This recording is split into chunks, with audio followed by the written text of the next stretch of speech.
पता करना कि हमारे जितने चार्जशीटेड लोग हैं, जो चाहे प्रोहिबिशन एक्ट में हो, एनडीपीएस एक्ट में हो, उनकी संपत्ति का पता किया जाएगा। संपत्ति को पता करने के भी तौर तरीके बहुत सारे अब सिर्फ इंटेलिजेंस पे नहीं, लेकिन बहुत सारे डेटाबेस है, उससे हम लोग पता कर सकते हैं। और इन सभी चीज़ों को सिर्फ अनुसंधान करना ही हमारा काम नहीं होगा, बल्कि अपराधियों के द्वारा अर्जित संपत्ति पर कड़ा प्रहार करना पड़ेगा। क्योंकि जब अपराध के माध्यम से संपत्ति अर्जित करेंगे और उस संपत्ति उनकी रहेगी नहीं, तो फिर अपराध करेंगे क्यों? इसलिए सबसे बड़ा कारण है कि वो संपत्ति का उपभोग करते हैं, निरंतर रूप से करते हैं, निर्बाध रूप से करते हैं। इसलिए उस पर अंकुश लगाना हमारी प्राथमिकता होगी। अनुसंधान का जो लिमिट है, टाइम लिमिट है, उसके अंतर्गत हम लोग पूरा प्रयास करेंगे। जितने हमारे पर्यवेक्षी पदाधिकारी हैं, अनुसंधान की समीक्षा करेंगे और केसेस के डिस्पोजल पे बल रहेगा। जो लॉ एंड ऑर्डर से संबंधित केसेस हैं, उसमें जो भी गिरफ्तारियां वांछित हो, उसको एक अभियान चलाकर युद्ध स्तर पर उनकी गिरफ्तारियां होंगी। लॉ एंड ऑर्डर से रिलेटेड केसेस को भी हम लोग स्पीडी ट्रायल में लेंगे, क्योंकि शुरू में तो कुछ गिरफ्तारियां हो जाती हैं, लेकिन शेष गिरफ्तारियां काफ़ी लंबे समय तक लंबित रह जाती हैं किसी किसी कांड में। तो उन सभी की समीक्षा की जाएगी और उनमें भी हम लोग स्पीडी ट्रायल वगैरह कराएंगे।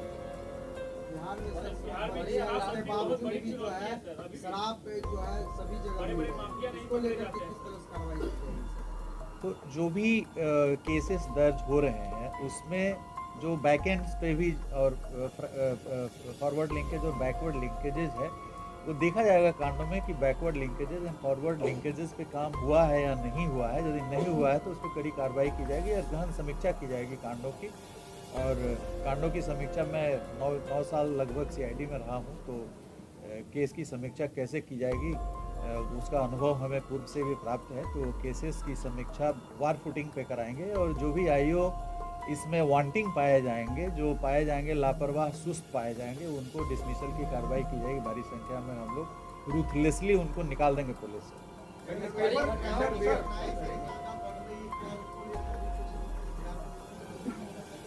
हमारा मूल अपराध नियंत्रण हमारा मूल उद्देश्य है।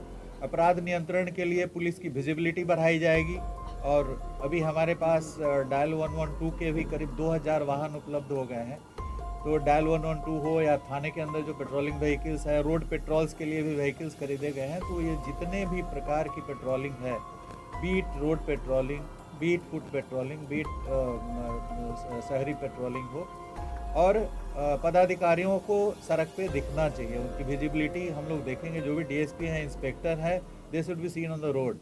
वो घर में बैठने के लिए नहीं है, जो पहले भी चलता था कि आपको संध्या गश्ती करना है। इवनिंग पेट्रोलिंग मैंडेटरी है, नाइट पेट्रोलिंग मैंडेटरी है। तो जो हमारे पदाधिकारी हैं वो रात में भी दिखें, दिन में भी दिखें, उनकी विजिबिलिटी अधिक से अधिक हो, ये इंश्योर कराया जाएगा। बीट पेट्रोलिंग शुरू की जाएगी, व्हीकल पेट्रोलिंग आदि शुरू की जाएगी। तो पेट्रोलिंग पे हमारी नज़र रहेगी, काफ़ी पैनी नज़र रहेगी।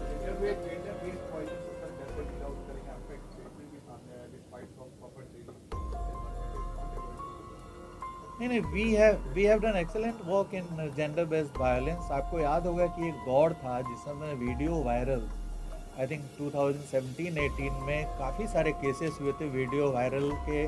राजगीर में रिकॉल की एक बबनी कांड हुआ था, जिसमें हम लोगों ने सिर्फ वीडियो क्लिप पे डिटेक्ट करा और उसमें गृह मंत्रालय द्वारा पुरस्कार भी दिया गया था नीलेश जी को।